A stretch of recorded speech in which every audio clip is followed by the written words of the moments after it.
আপনি পরীক্ষার প্রশ্নের মধ্যে 2টা সৃজনশীলে আপনি ভুল দিয়ে রেখেছেন। আপনি যাদেরকে ফার্মের মুরগি বলছেন, এই ফার্মের মুরগিরা রাস্তায় এসেছে বলেই আজকে শিক্ষামন্ত্রী হয়েছেন।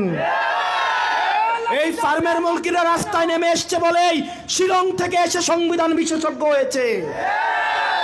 এই ফার্মের মুরগিরা রাস্তায় এসেছে বলেই আজকে লন্ডন থেকে এসে বাংলাদেশের প্রধানমন্ত্রিত্ব করছে।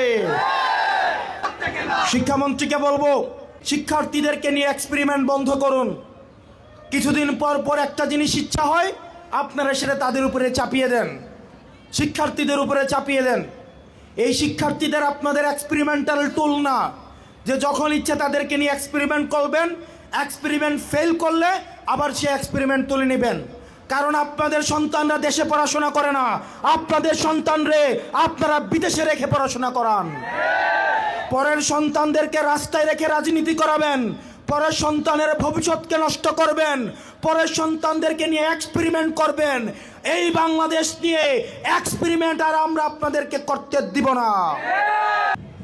হাঁটু সমান পানিতে, বুক সমান পানিতে 2026 সালের এইচএসসি পরীক্ষার্থীদের আপনি ডুবিয়ে ডুবিয়ে আপনি পরীক্ষা দিতে বাধ্য করেছেন। এবং একটা পরীক্ষার প্রশ্ন আপনি প্রণয়ন করেছেন। আপনি পরীক্ষার প্রশ্নের মধ্যে 2টা সৃজনশীলে আপনি ভুল দিয়ে রেখেছেন। একটা পরীক্ষার্থীর তখন মানসিক অবস্থা কি ধরনের হয় একবার চিন্তা করেন।